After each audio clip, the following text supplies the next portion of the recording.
hey, you saw that episode number and that title and you're like, what? Yep, we just hit episode 200 and we managed to do it at a really cool time. And no way am I gonna spoil it, so let's get on in there.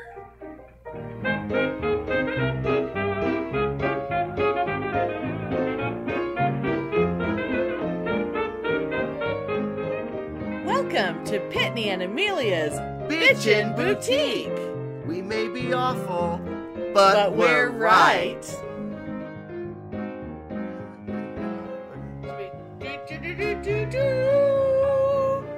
Oh my god, you guys! Guess what number show this is? Yeah, 200. Number 200! And also Happy New Year. Happy fucking New Year. Yes, happy 2024.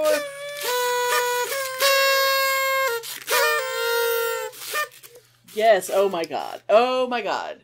It's gonna be, the year when Trump comes into power and everything Oh crumbles. my lord. Anyway, but this isn't about that. No. This is not about Trump at all, because 2024... Well, first, let's talk about the fact that it's show 200. Oh my god. I cannot even believe that. I mean, other people get to these milestones a lot faster than we do. Yeah. Like if we had done a weekly show, we would have gotten there in half the time, obviously, because we're every other week. Yeah, but we can't. I mean, we barely have time to get it together to do every 2 weeks. Let Yeah. alone, yeah. I mean, it's so cute to think back to the beginning when we were like, okay, we'll be every other week for a while until we really get into the groove, and then we'll go every week. No. Oh, yeah, no. Absolutely not. No. This is so... And I mean, we don't even spend time, like, doing huge amounts of research, writing scripts. We don't do that. I mean, imagine how we might do one a month if we had to do all that. I mean, I do sometimes. I'll look stuff up and make notes, depending on the topic, but usually no. But we usually, I mean, we don't have that kind of show. I mean, people who do, like, true crime shows and whatever. Oh, yeah. They are... But usually it's just, like, my incarnate knowledge in my brain, which is sacrosanct and never wrong. That's what I go on. Well, that's, that's the way, that's the way a chit-chat show like ours functions. And as are you. Absolutely. People don't understand about Pitney and Amelia. We do not have opinions ever. We state facts. Absolutely. My brain generates only factual material. We state facts. We do not have opinions. Oh my god. But yeah, so, I mean... And I don't know why this reminded me of this, because it has nothing to do with it, but I'm going to stand up for a minute so you can see Okay, well, I'm your wearing. chair is making so much noise. Oh, well, good! You're wearing one of your Christmas presents. Yes. Which is a fabulous... Yes, and I'm going to move, hold on, and then I'm going to get comfortable, and then I won't move. Yes, stop shifting in your chair. So yes, I am wearing the Divine shirt from Female Trouble that Amelia sent me for Christmas, and it's very exciting. It's so fucking glamorous. Don Davenport. I wore it last night while I was doing a blue clay facial mask. Yes. It was glorious. That is so fabulous. Oh my god. Yeah. Well, we just put together a giant Lego set, and we actually finished it.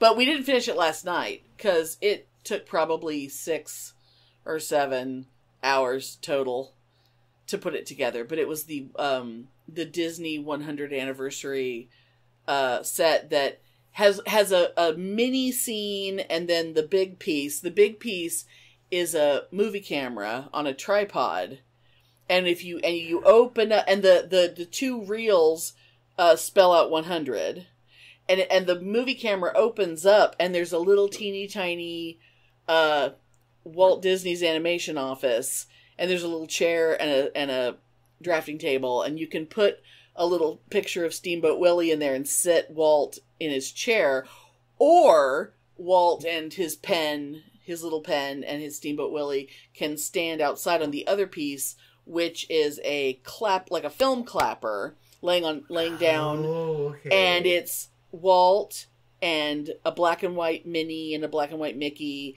and Dumbo and Bambi, little mini figures, and behind them is a Lego explanation, I guess you could say, a visual representation of the multi-plate filming process, where it came with like 3 Lego, I'll just call them animation cells, and each one pops into a frame, and they stack, and so when you look through them, you see a 3-dimensional image. You have like a fences and a path in the front, and then there's a hat over here, and then the moon in the sky is back there. And I put most of that together, and that was very nerve-wracking, and I kept like pressing too hard and then popping the whole thing apart, and it would fly into a million pieces. There's over 800 Legos in this thing. Oh, that's so cool. It's the first big kit we ever built. That's so cool. What I saw at work the other day, and I was like, oh my god, this is so cool. Oh my god, I want it. And then I looked at it, and it is $279. So yeah, fuck no. But it is a Lego thing, and it is old Atari. But it's not just old Atari. It is like... Is it like the console? It's the console. Oh my god. Plus an old TV that looks like the 80s. Oh god. But see, that's worth it. That's worth it. It's so fucking cool, but it's like literally $300. And I'm like, yeah, fuck no. No, but those kinds of sets. Put that together. Those kinds of sets are, I mean, they're not cheap for a reason, because the amount, that's one of the things putting this one together. I mean, this one was $100. Yeah. You know? And, which was a good price for it. I got a good deal on it. Or I should say, my father got a good deal on it, wink wink, because he's the one who bought it for my husband. But, oh, yes. Yeah. But, it's like when you're putting all these pieces together, it's like you realize that these builds are really complicated. And I used to be very anti following directions with Lego. Like, the point of Lego was to just stack things. But these Lego sets are not normal Legos at all. There isn't a single piece in there that is recognizable as an old Lego brick, because they're all very specific sizes and thicknesses, and you know, they're made to not look like Lego from the outside, you know, because there's no Lego bumps sticking out doing it. But yeah, but you just have to follow the directions, and you have to slow down. We actually fucked something up. The first part of the movie camera that we made was this middle set that becomes the top of the tripod that the camera is sitting on. And this was like the base of that. And there was like this little like triangular sort of piece that you put these little things on. And then it was like, okay, now take these other things and put them together. Well, what we didn't do is we forgot that triangular piece existed, and we weren't paying attention to the fact that those 3 other things we built were supposed to click right into that. We skipped step 2, fucking step 2 of the 10 million step book, and we got like more than a quarter of the way through the total build when it was like, what's this piece right here? And I picked up the book, and I'm like, well, I'm not going to stop until I find it. And I flipped back until we found it, and it was like step 2. And it was like, that's all the way in the middle of all that other shit we stepped together. No. And it was like, are we going to have to take this whole fucking thing apart? And luckily, my husband didn't want to. But then, after I came up, he stayed up for 2 more hours before he quit for the night. Oh. And sometime after I went up to bed, because I went up around 11:30, because I was trying to be in bed before midnight, so that the second the cacophony outside stopped, I could possibly go to sleep. But sometime during that 2 hours, he couldn't stand it anymore, and he figured out a way to gently pull certain sections apart and pop that piece in, because it stabilized the whole thing. It was a very important piece, and it was like, oh, I really don't want it to fall apart someday, because we just refuse to do it right. Yeah, but oh my god, that's so cool. So where are you going to put it? We actually, you know how I have that that Halloween movie projector, the thing that it projects ghosts, but it's like a spooky movie projector thing that was a Target Halloween decoration. And then we also have, remember when you walked up the stairs, we had like a small bookcase right there, and it was all like movie decoration type things. Yeah. Okay. One of the things that was up there was like a bunch of film, like old film reels connected together, like a piece of like wall hanging decoration. We have so much of that kind of stuff, and we have put a new big bookcase up there, and I'm gonna attach some light color, because it's a dark bookcase and everything is black or brown. You know, everything's very dark. I'm gonna put some color on the back of it, and possibly put some lights in there. And we're just going to have like a shelf that's all projectors and film projectors and film cameras and film reels. Okay, that's super cool. And it's hopefully it's going to look really cool. And of course he was like, oh, maybe we should have glued all these pieces together. I'm like, I'm not taking it all apart again just to put a little bit of glue. No. It's like, it's fine. It's holding together. Yeah. It's not like it's made of crystal, and if you look at it, it'll fall apart. It's fine. It's fucking Legos. Cool. And I'm so glad you have room for it, because I like that Nintendo thing, or the Atari thing. Yeah. Sorry. So fucking cool. Where the fuck would I put that if I put it together? Well, that's the thing. You know, I have no place to put it. But that's the problem, is that if you had that house with a roommate instead of your mother, you could just put it anywhere.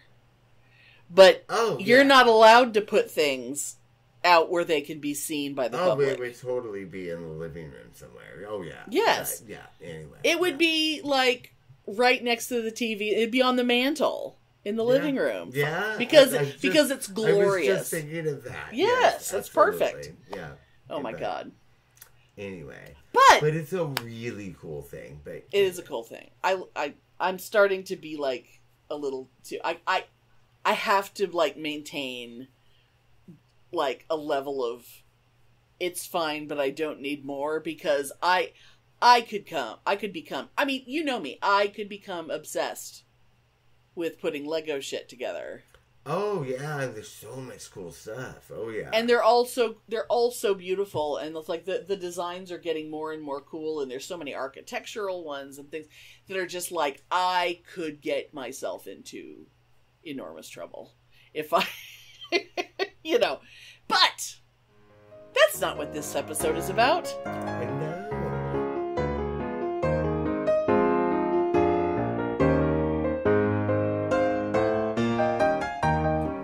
So, here's the thing, y'all. 2024 is a very important year. And if you've been listening to us long enough and have been paying attention, you would know that Pitney and I met in 1984. Yeah. 40 years ago. Yeah. So here's the thing, you know, like last year we didn't have a year of, because we were tired and it had been a lot of work for the previous few years. Yeah. But this year, it's no question. We know exactly what it is. And it's going to be the easiest thing in the world. Because it's... the year of us. The year of us. It's the year of us. And it needs no intro. It needs no nothing. It is the year of us. I mean, yes, the show is the show of us. But one thing that we did a lot more in the first year, and we know that those first year episodes are hard to access. Like a lot of pod players, for whatever reason, won't go back that far. They are favorites too. So yeah, a lot of them are favorites of ours. Although back then the show was kind of different, but we'll talk about that later in the year because we have plans. But basically, what the show was originally more of in the very, very beginning was us telling stories from over the 30 plus years back then, because because in May we will hit our 9th anniversary for the show. We've been doing this for about eight and a half years. Oh my God, I can't even believe that. I don't know how you always forget that. I can't even believe that. I don't know how you forget it. Fuck. Yeah. I can't even believe it. Yeah. I mean, yeah. So we have planned that every episode this year will either be entirely about a specific topic with us telling the best stories we have, or a little bit, at the very least, there'll be a segment of us telling stories on a certain topic regarding us. And, but it also is going to be about us. It's all about, and that is the most important thing. It is about us. It's about us. And if you didn't start listening early on... people want to hear about us. Sure. And we actually have gotten feedback. Yes. We have gotten feedback from multiple people saying that the people who kind of started early, who started listening early on, and that although they do still enjoy the show, they do kind of miss when it was more about the old days as opposed to our lives right now. And we're bringing that back, and I'm totally on board with that. Yeah. Because a story about me at 54 is very different than a story about me at 14. Yeah. So, yeah, and I am excited to embrace the new year with this new, revamped Bitchen Boutique. Yeah. I am totally excited about this year is going to be... We're going to spend way more time laughing than... even a regular and we need show. That. You know what? And I miss that, and I will say, on the record, I will say that I miss that about the old episodes. And it just somehow evolved, but now we're going back. Yeah. Yeah. And we're gonna kick it off today with, we're going to start with how we met. Which, of course, pretty much everything we're going to be saying, we've told the stories before. But we're going to tell it again, and we're going to tell it the way we would tell it now. So it won't be exactly the same, but it's the same.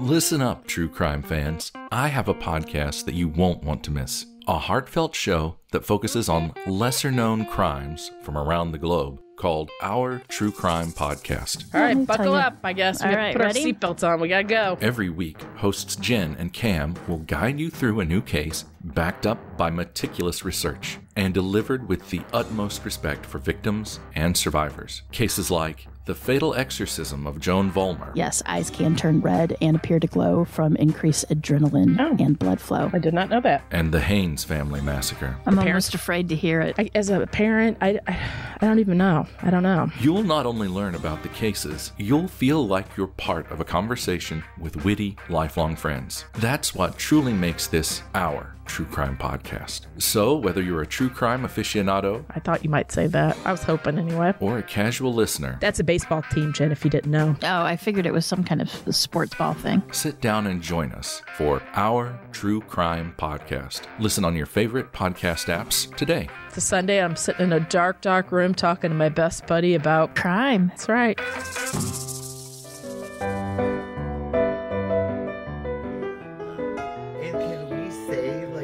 Names? Can I say that?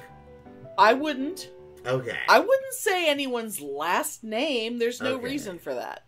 I was thinking we could refer, because there is one very important person that we have to refer to, and I think it's okay if we call her Jen. Okay. There's a million Jens out there. Okay.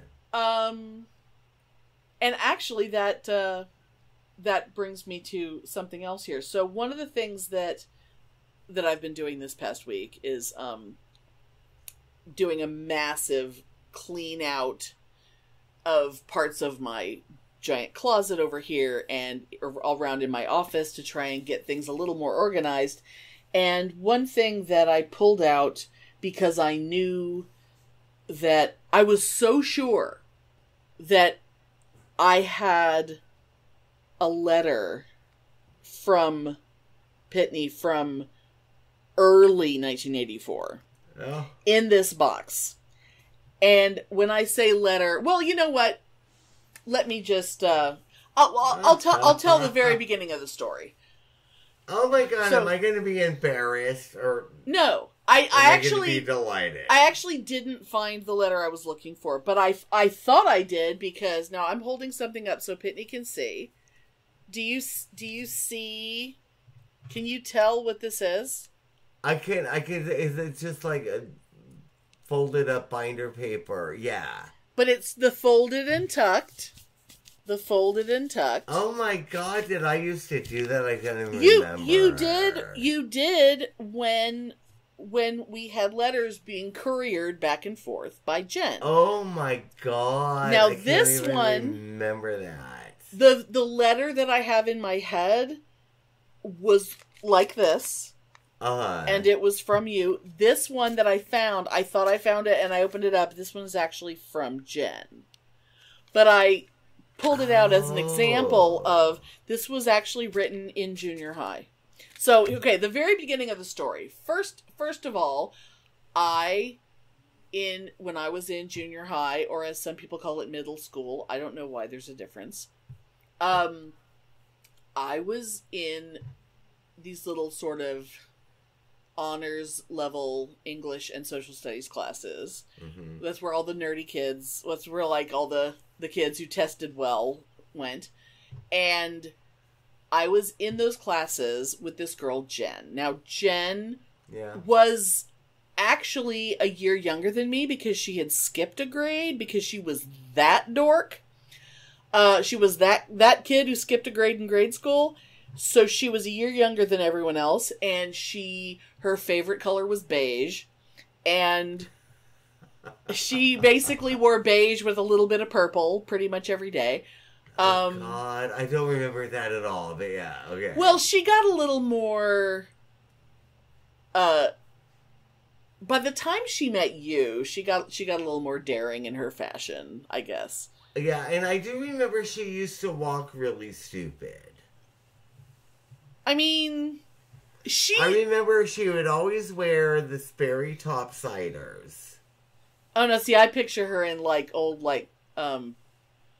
Pumas or kangaroo sneakers. And she would walk really stupid in this really affectational stupid way, where she would walk like a duck or something. It would be like, very deliberate on her toes, and it was very, and I remember that really specifically. She was a young teen dork of the level that if anyone tried to picture a young teen dork in 1982, 1983, that's what they would picture. Now, and I just remember, her Sperry topsiders walking stupid like a duck. Was she wearing but beige cords? I loved it because I used to kind of hero worship her until I got to know her. But that's a whole other story. I mean, she's the kind of weirdo. Emulate her walk because it was so dorky and so not cool that I wanted to be that, and I did used to emulate her walk. Well, she was the kind of weirdo who called her parents by their first names. She called her parents by their first names. Her father was like a chemistry professor, and her mom was like, she worked at the university too. Her dad and my dad actually worked at the same university, but by that time, I think my dad had retired and moved on to a different job. I think, but anyway, but she was extremely like long, light brown, kind of greasy hair, very, very much the hippie child, or the child of hippies, whereas I was not. But she and I kind of, clicked in that, oh my God, we don't have friends kind of way. And eventually, I mean, she turned me on to Tom Lehrer, like, because her parents had all the Tom Lehrer albums. Oh, yeah. She and I were both very into listening to Dr. Demento. There were all these things that she and I were into. We loved all the same music. She had MTV at her house. I did not have cable. Yeah. It was just amazing. But oh my God, I forgot about Tom Lehrer. Yeah. She was I totally remember that. She and I were so into Tom Lehrer. Yeah. And then, but the one thing that I credit her for more than anything else, she introduced me to Doctor Who in like 7th, 8th grade. Oh, wow. She was your introduction. Wow. Yeah. Okay. And because my introduction to Doctor Who was just channel flipping and being like on channel 54 and being like, what the fuck is this weird science fiction thing? I mean, so that was but you had an actual person that knew what it was. I didn't know that. Oh, yeah. And that's awesome. Like, the first time I watched it was at her house. And what episode was it? Do you remember? You know what? It was probably, I mean, I know it was Tom Baker. It may have been like, it was probably one of the ones during the Key to Time season, although it wouldn't have been Pirate Planet, unfortunately, but it could have been, the Androids of Tara or something, it could have been one of those. But I was just, I had such a thing for Tom Baker. He was so my type. And but yeah, so she turned me on to Doctor Who. So but the more important thing was that we were in junior high together, and then when it was time for 9th grade, after 8th grade graduation, we were going to be going to different schools. Yeah. Because we actually lived like on the opposite sides of town from each. I mean, Rosenbaum Avenue was way on the other side of town for me, but you were still South Side. You were still South San Jose, but yeah, it was still far. I didn't consider Rosenbaum was like, if Rosenbaum was south, it was the north edge of south. I mean, it was. Oh my God! No, you were totally South San Jose. No, I was, but she wasn't. Well, she was. Yeah, because she was right by the flea market / drive-in. Kind of, yeah. Yeah, so that's south to me. To you, because you live by the airport. Oh, yeah. San Jose is huge. San Jose is one of those huge, sprawling cities. But anyway, so when she inexplicably, even though she was Jewish, she ended up going to this Catholic high school, and I went to the little public high school down the street from me. And one day she said, you have to meet this guy in my French class. But before I go on to that, I just wanted to give you I wanted to introduce the world. So I am unfolding. Oh my god. Sound effects. I don't think I've ever heard this. I'm a little afraid. This is just, I'm not, she didn't even date it. But I know it's junior high because of, she mentions a teacher. But I'm just going to read this because this is, she and I, and granted, I mean, she wasn't the only person I wrote letters like this to, but this is like the kind of letter kids these days have no idea because they fucking text each other and whatever. Oh, I know. They have no idea what it is to take a piece of notebook paper and fold it in half long ways and then do the diagonal fold. And I think we need to ban social media and phones from because all these little bitches. This is pure communication. Yeah. And she and I used to write. They weren't even letters. They weren't even things that were like communicating actual, hey, how are you? I'm fine. It wasn't, but the thing is, we were in the same classes. We were just bored in the other classes, so we were writing letters. And then we would pass each other in the hall, and we would exchange letters. And then I would read this. All right. Oh, God. I'm so excited. Oh, my God.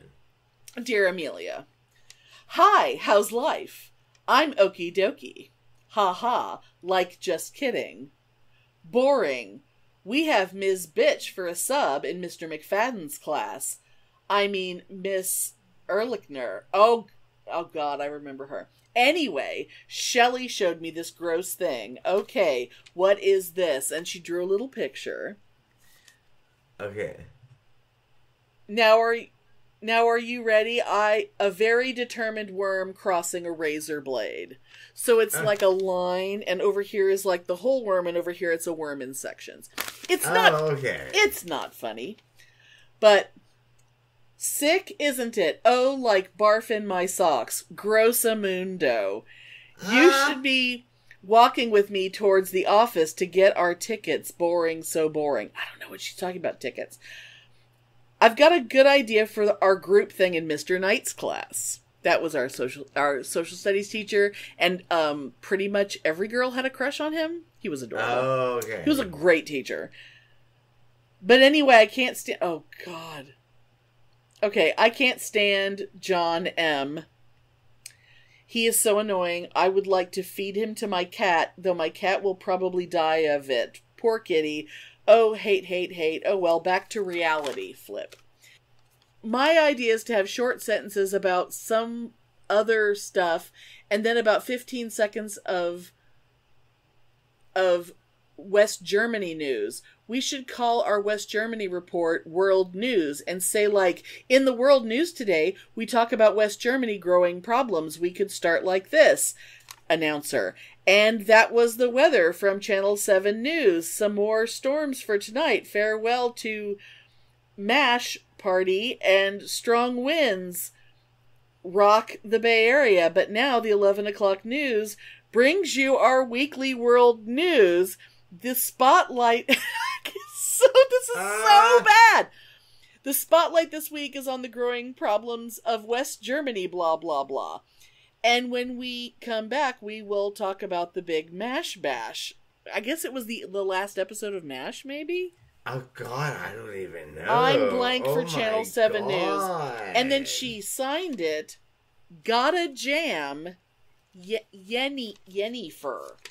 Because she and I had a lot of...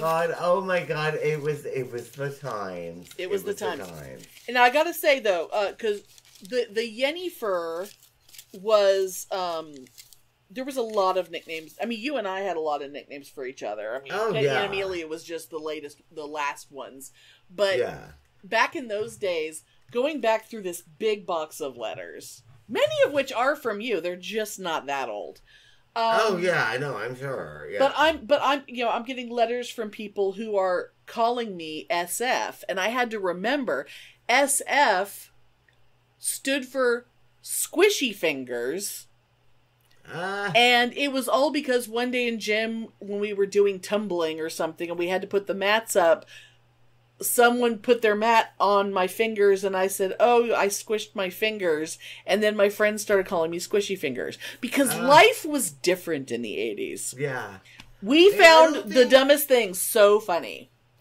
People don't, and people don't understand how filthy and disgusting and morally decrepit this modern era is with goddamn text and phones. I mean, and email. Having a box of letters like this is incredible. And that stream of consciousness letter that you just read. Yeah.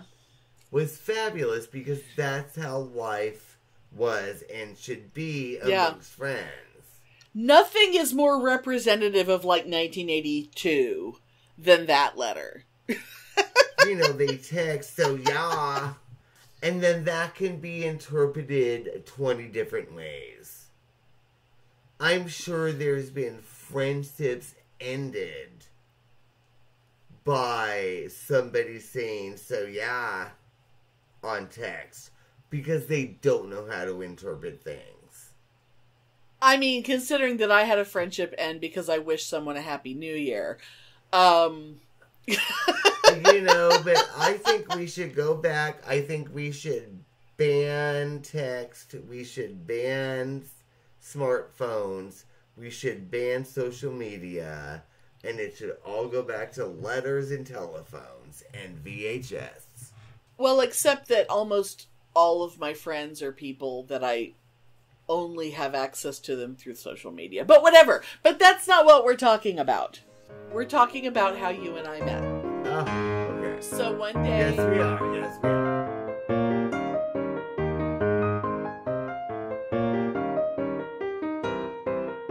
So one day Jen informed me that this was in 9th grade, informed me roughly mid-school year, so it probably started over Christmas break. So it was about, honestly, around this time of year.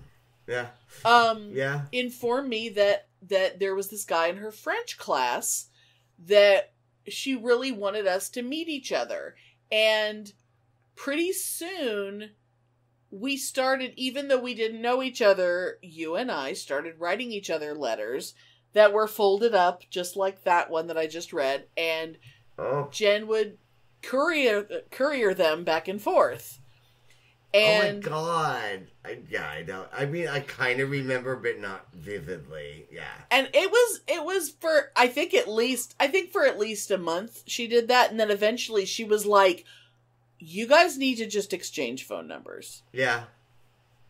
And we did, and I do remember that our first call was 3 hours long.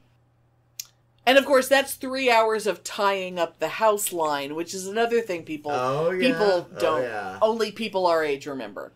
Yeah. So, what did Jen tell you about me? Did she just say, I want you to write a letter to my friend? If I remember right, it was just, you were into Doctor Who and Rocky Horror. Yep. Those two things were pretty much our whole life. Yeah, it was like Doctor and Who Hitchhiker's and Guide Rocky Horror, too. Yeah. And I didn't remember that. Yes, which I was very into at the time. Yeah. But I remember, my memory is the context of it. Oh yeah, she's really into Rocky Horror and Doctor Who. And so yeah. And because I had no friends in that stupid school. Oh God. The only friend really was her who we're talking about, but even that, which we may not get into later, but even that turned out to be, she was a two-faced, superficial fucking cunt. Well, there was the additional, by the time because this was all when I was in 9th grade, and you were what, a junior? Yeah. No, I think I was in. I think I was. This was 84. Yeah, I was a junior. Yeah. Fuck. Yeah. So, when I was in 9th grade, now see, the thing about 1984 is, keep in mind that it's like, if she started exchanging letters between us in January, the important thing is I left California forever in August of 1984. Yeah. And right before I left California, she also left because her parents, her weird academic parents, used to do this thing where they just wouldn't take any kind of vacations or whatever for many years, and like every 7 years or so, they would just go live in France for a year. Yeah. And so this would have been the second time in her life that she went to go live in France. And I remember when she came back. Oh my God.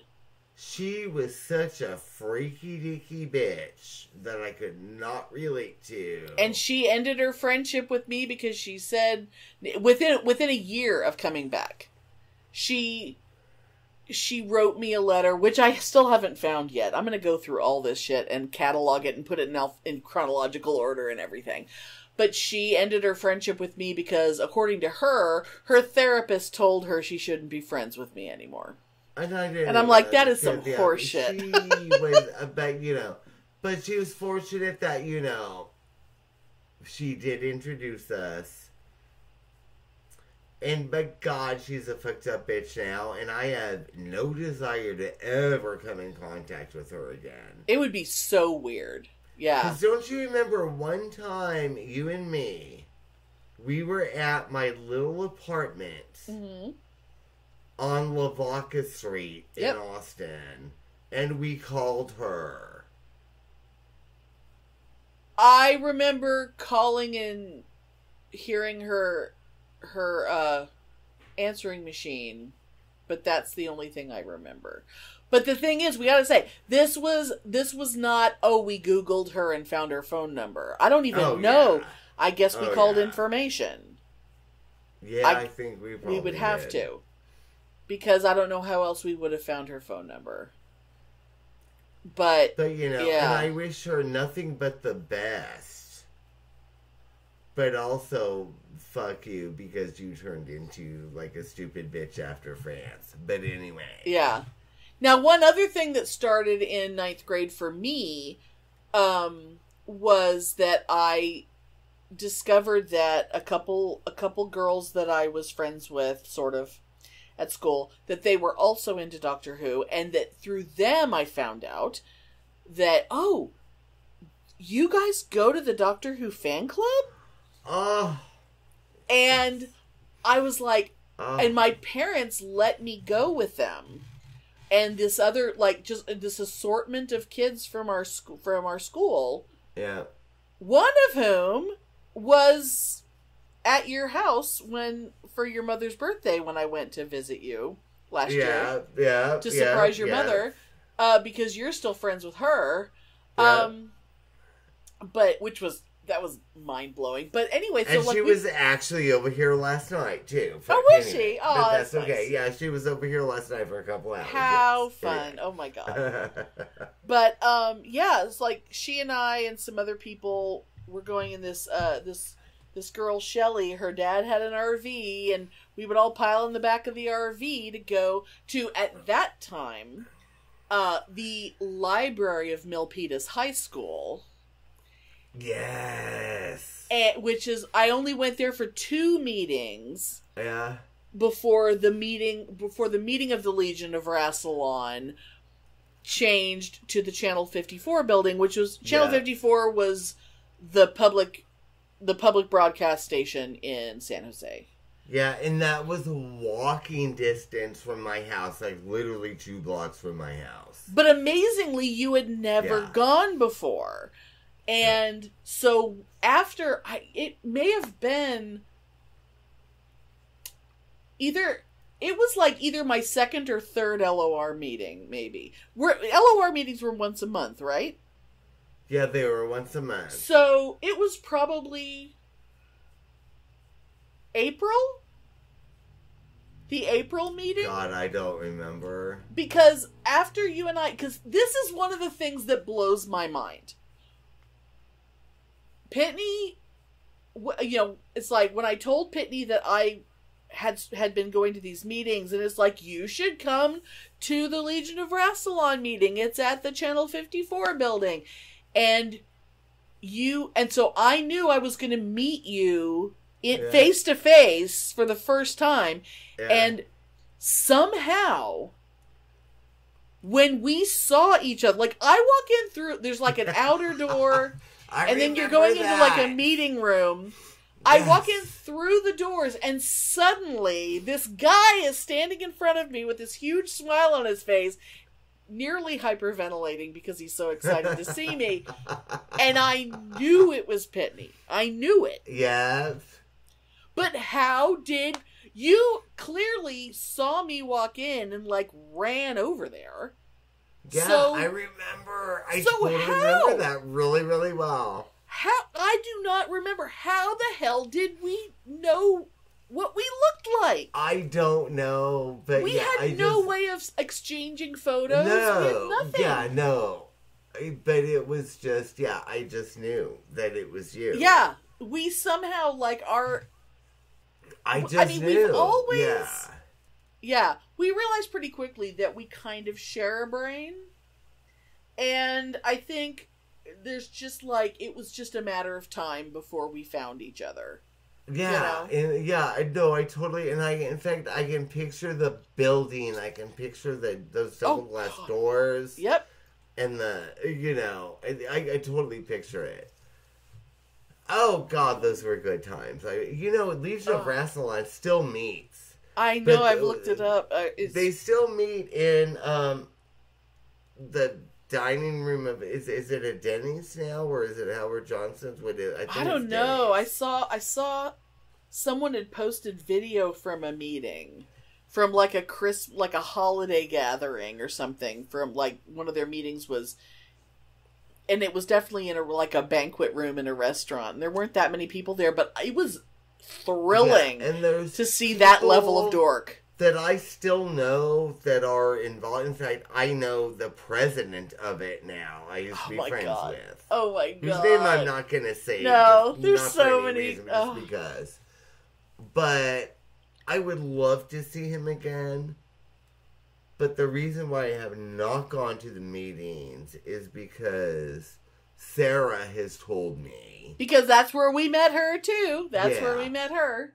Sarah has told me that these meetings now are basically you just go and you eat and you watch videos and you leave. So it's not like the social thing like we used to know. I mean, it was mind-blowing to me, especially as a 14-year-old. And of course that was another thing that we discussed many years later. When you moved to Texas and we started going to a Star Trek group that felt very LOR. And yes, I remember that. It wasn't until that group that made me realize, oh my God, all those people, there was like a group of us that were about the same age, but most of the people there were not teenagers. They were adults. They were adults. Oh, yeah. Who were considerably older than us, but they didn't seem to be different ages than us. Because we just had so much in common. The same shit, yeah. Yeah, and I didn't realize how all these people, like Sarah, were, I'm not saying she's old, but we're old and she's way older than us. I'll just say that.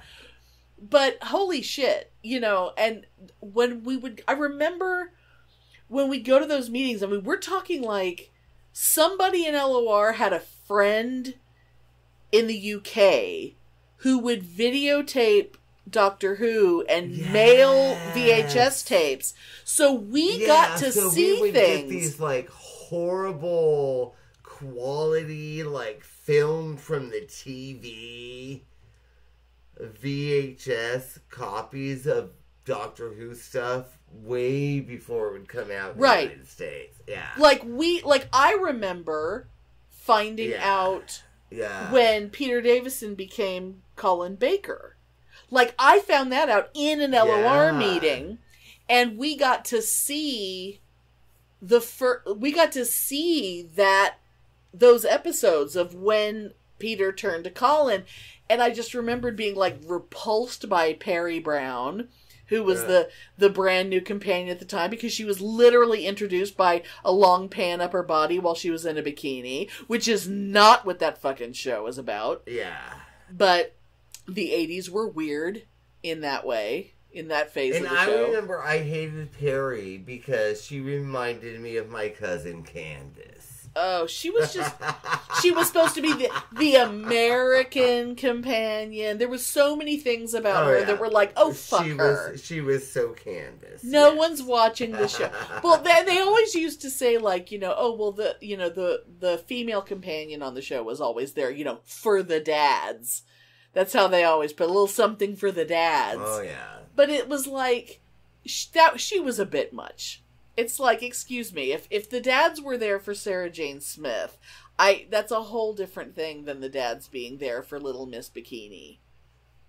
And I'm sure the actress is a lovely person, but not so much. Oh, I'm sure, yeah. But imagine, looking back, America did not know any of this shit. We were a tiny minority in this country.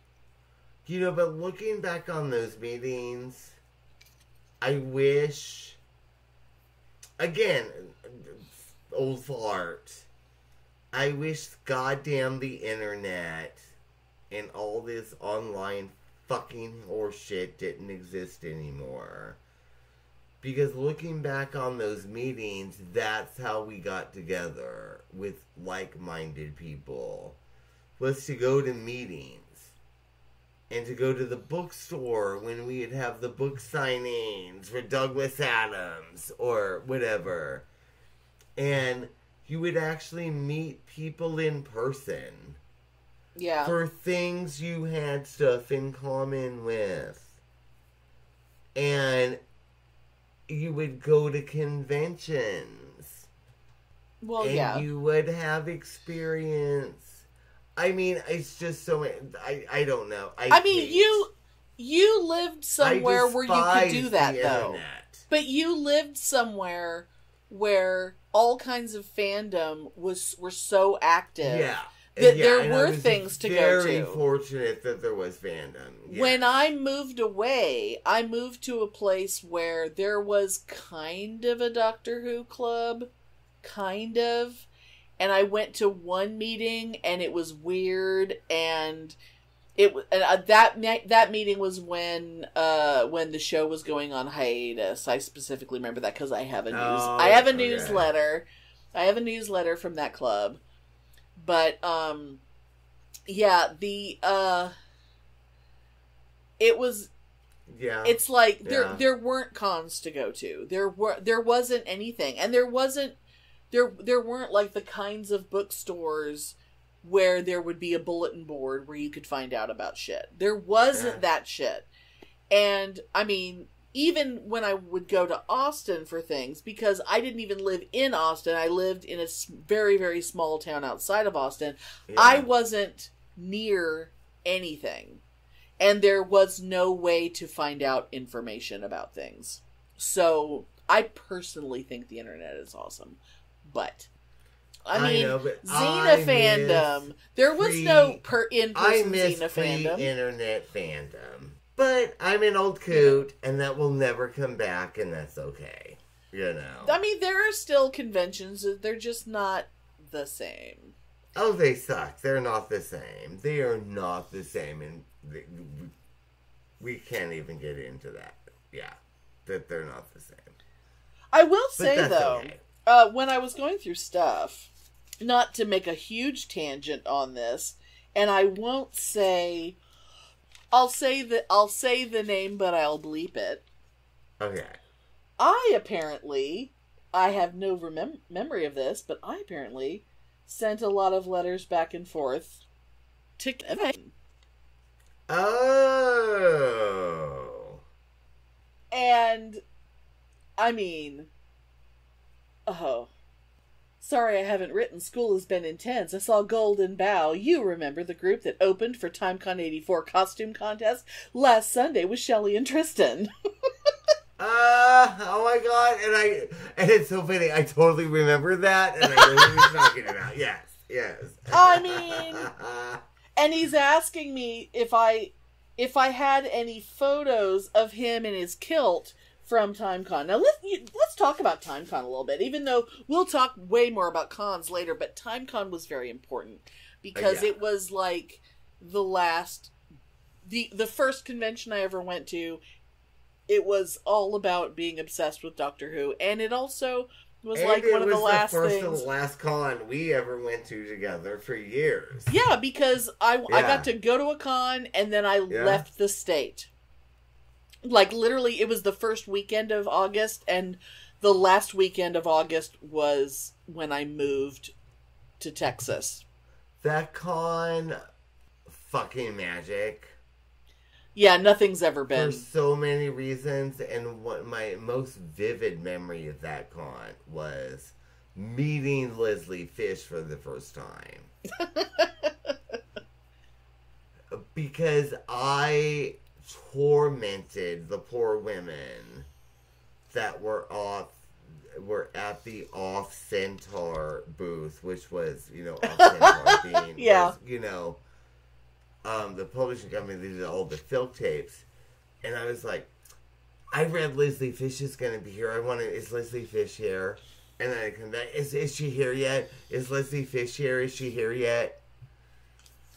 And I drove them fucking nuts. And finally I was like, is she here? Is Leslie Fish here? Is she here? And this woman came up to me and she was like, who's here? And I was like, oh my god, Leslie Fish. Oh my god, Leslie Fish. And she literally, this sounds like something from TV, but it's real. She literally threw, because she had that long black hair, threw her hair back, and I saw her badge, and it was fucking Leslie Fish. Oh my god. And I had just been saying, oh my god, Leslie Fish is here, and I'm just gonna pass out. And it was fucking her. Oh my god. Now, here's, speaking of TimeCon, this was something that was in that box. This is just an envelope that was addressed to me with a sticker that I wrote my name and address on. The return address is TimeCon 84 on Jefferson Street in Santa Clara. Okay. This envelope was how I received my autograph picture of John Pertwee. Oh, how fabulous. And, like, that little picture was in this envelope, and I have never gotten rid of this envelope. That is, I mean, for so all I know, fabulous. he may have touched this envelope. You never know. There was no way. That's fabulous. Because so TimeCon 84 was the first TimeCon. It had... It was mostly... the big guests were all Doctor Who. It was John Pertwee, Nicholas Courtney, Jerry Davis. Was there any other Doctor Who people? Oh, John Nathan Turner. Wasn't he there? Oh, Nathy was there. Nathy was there. Yeah, Nathy was there. Yeah, because I remember them being out on that... Remember the patio? Yeah, the old convention center was very mission style and had a big courtyard. God, Nathy was there. Yeah. And I remember I had Nathy autograph the autograph of his autograph. Yeah. Because I had met him so many times, I had like... But at that time, that was pretty early though. Because later that same year in November, that was when you went to TARDIS 21. Yeah, but I think at that point he had autographed his autograph. Yeah. And TARDIS 21 was when he tried to seduce you. Oh, yes. But that's... And we are not telling any stories that the world of Doctor Who fandom back then doesn't know about. Because it definitely came out in a big way that, oh yeah, he was always hitting on the youngsters. But was it aggressive? No. Was it abusive? No. He was just trying to get some. Yeah, it was not from a teenager. Aggressive. It was not. So yeah, no, it was fine. It was like, oh my God, do you really think you're gonna get somewhere with me? Yeah. It was like, and was I traumatized about it? No, I was not. No. Yeah. Oh my God. I thought it was fabulous, actually. I mean, it's hilarious now. I remember going back to the room with Trisha and Verity. Yeah. And me like, oh my God, guess what just happened? But see, back in those days, you would just, was that the same con that you smoked pot with John Levine with Sergeant Benton? Oh that was late. No, that was at the Red Lion. That was the time con. That was a later time con. Oh man. Oh God. But yeah, TimeCon 84 was crazy, and like I think I met Trisha there. I definitely met Shaka. I know we named her something else, but I can't remember what. I don't think I met Verity yet. I don't know if I did. Verity was around, but I don't even know if I knew Verity then. No, because you met Verity at your first convention, which was before that. Okay. I wasn't close with her then. No, but you knew her. But like you hadn't become like, tight with, because it wasn't until after I left that suddenly like you became like really tight with all the LOR people. Yeah. And I had only been around them like once a month for a handful of months, and then I was gone. But I knew everyone you were talking about. I knew who they all were, but they just weren't people that I knew very well. Except for the ones that went to my school, which, like, the one who was at your house last night was one of them. Yeah. Which is still so weird to me.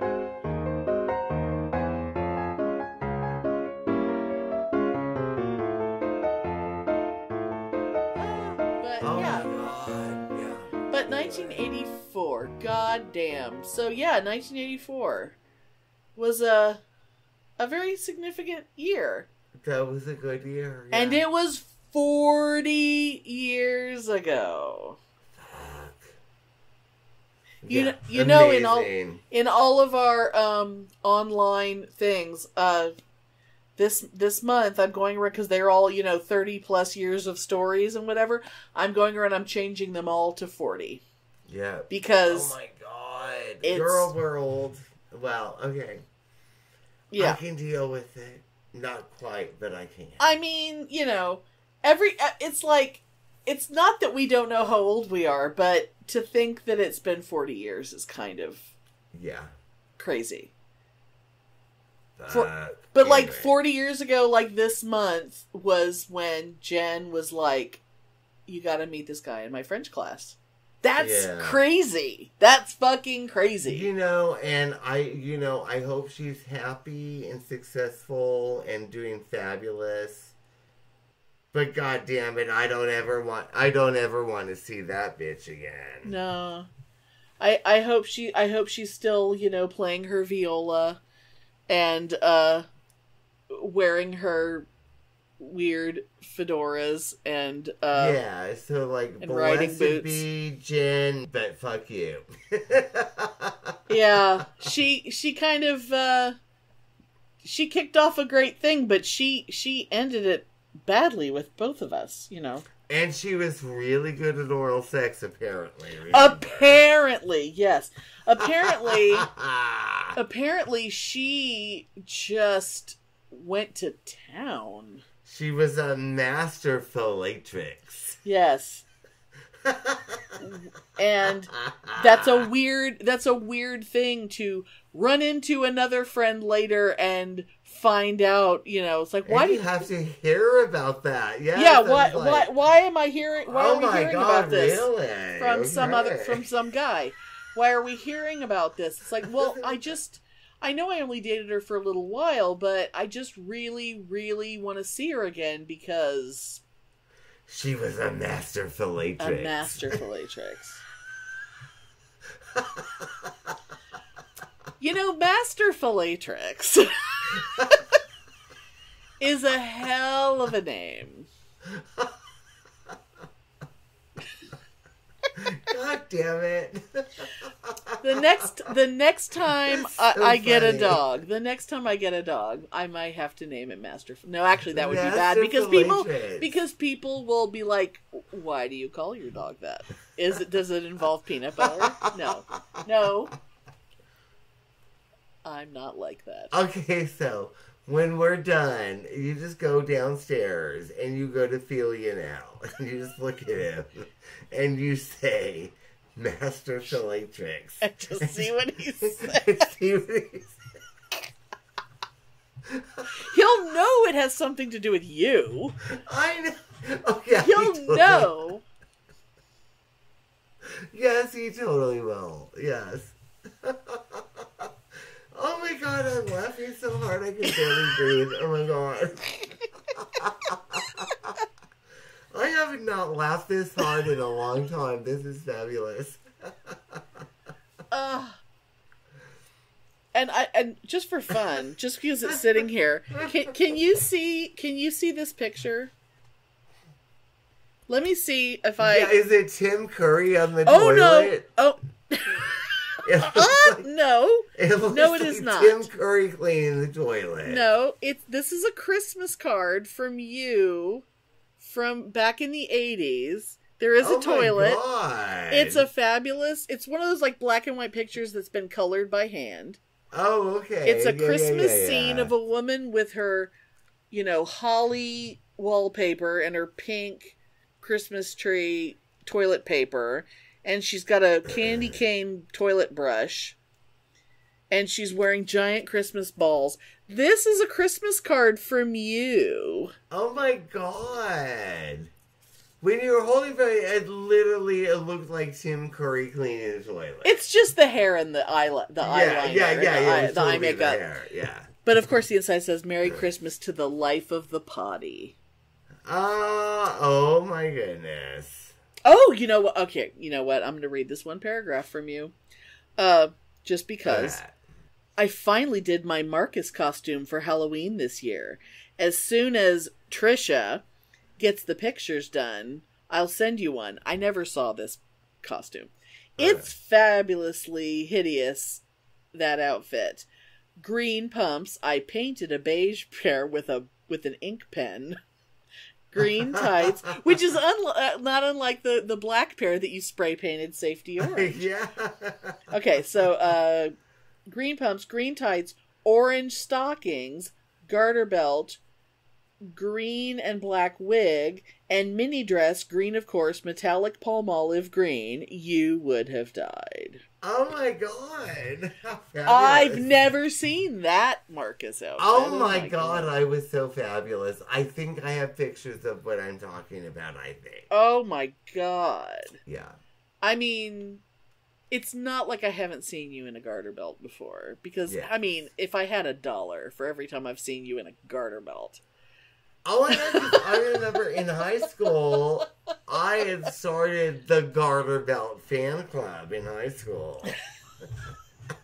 There's so many organizations that you and I started in our minds. The Garter Belt, I literally had the Garter Belt fan club, and it was me and Terry Porter. Was Larissa and Richard Hard. Oh god! And maybe one other friend. No, Larissa was not. But yeah, it was like me and that. We had the Garter Belt fan club. Oh my god! And they were all Rocky people, I'm guessing. Yeah, and I remember. Oh my god! Mrs. Falconer, God bless her, she's dead now, but God, she was fabulous, and she loved me. And... Oh my God. I remember walking into the library, and she was sitting at, her little desk in the library. Yeah. Oh, was she the librarian? Yeah. I know you love the librarian. Oh my God, I remember that. I don't even know if I can even tell you. Okay. Well, that's a good story. I went in there, and I put my hand on him in front of her desk, and I said, Mrs. Falconer, I am so tired today. I don't want to go garter belt shopping.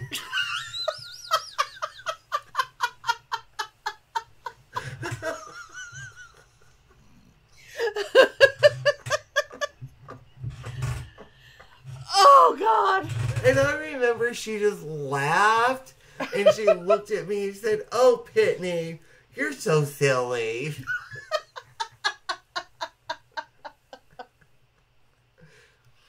Oh my God. I totally remember that.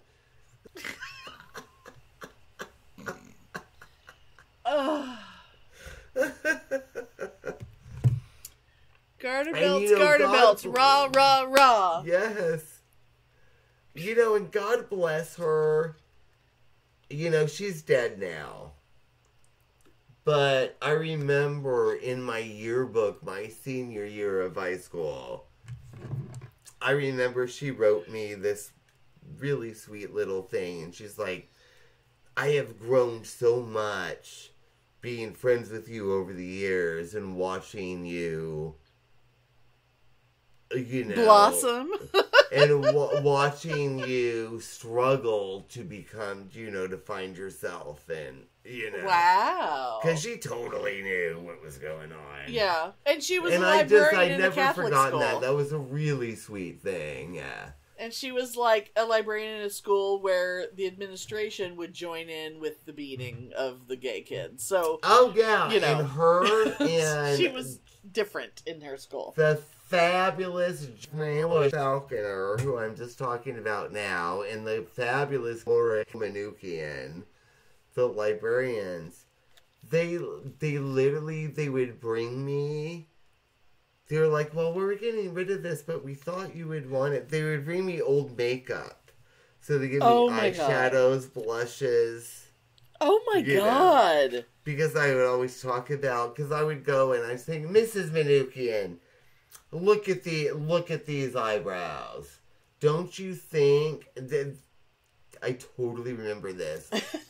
I was like, don't you think these are the perfect eyelids for eyeshadow, huh?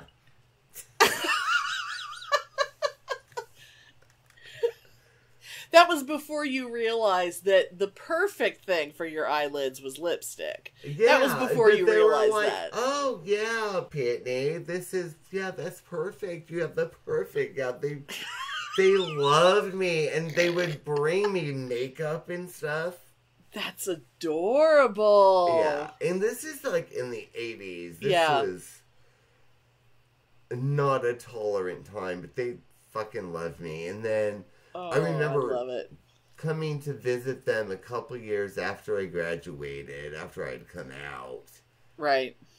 And I was like, oh, well, I'm totally coming out as gay. And they were just like, really? In other news. I remember Manukian was like, oh, yeah, I know, and that's just great. And I remember Falconer was like, oh, is that you? So you finally decided. You finally caught up with the rest of us. Okay, good. Now, the coming out story will be told in much more detail later in the year. Yes. So should we kind of, in fact, that makes me think, should we kind of give people an idea of other things? I can bring up the file. So, like, for example, the next episode later this month will be all about we're going to talk more about cons, and we're going to talk about the kind of absolute fucking freaks that we remember, that we can never forget, that are burned in our memories. Oh my god. From all the years of going to cons. And many of these stories we've told before, but we're going to tell them again because they're funny. I hope I can do it because I may not be able to stop laughing. I know. It's going to be so much fun. Yeah. We're gonna talk about things like Pitney brought up filk singing and stuff. We're gonna talk about filk books and zines and fanfic. And our one time when we tried to do a parody satirical zine. Oh my god! That's a whole exciting thing. We're gonna talk about parties that we've thrown. We're gonna talk about. We're gonna give you guys. I mean, brace yourselves. You want a whole episode that's all about Verity Noslin? You want a whole episode that's all about the worst person in the world? I mean, we're gonna tell you guys. Come and don't forget your deodorant. Oh no. I mean, shit. We're even going to go back and listen to one of our first episodes, and we're gonna redo it. We're just gonna tell all those stories again. Oh my god! Because that episode was so funny, but it's so hard to listen to because, God, we really didn't know what we were doing back then, and the sound quality. Right, yeah. I mean, it's pretty good considering we knew nothing and we had shitty equipment, but we were still pretty good. But anyway, yes. So this is a whole year of the best goddamn stories we have. It's gonna be fabulous. Thanks for listening. If you enjoy our show, please take a moment to rate and review us wherever you listen. If you send us a screenshot of your review, we'll send you a Bitchen Boutique sticker. Everyone loves stickers. Please subscribe or add us to your favorites wherever you get your podcasts. Subscribers get new episodes first and are also more attractive. Drop us a line anytime at PitneyAndAmelia@gmail.com. We'd love to hear from you. Don't forget your deodorant. Verity, don't forget your deodorant. Verity, don't forget your deodorant.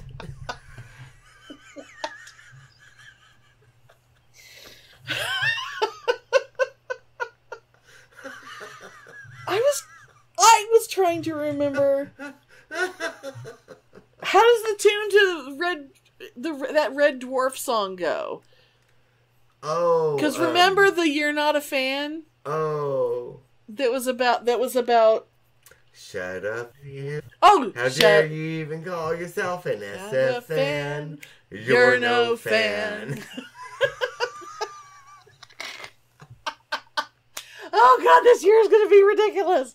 Yeah. And we'll don't forget your deodorant.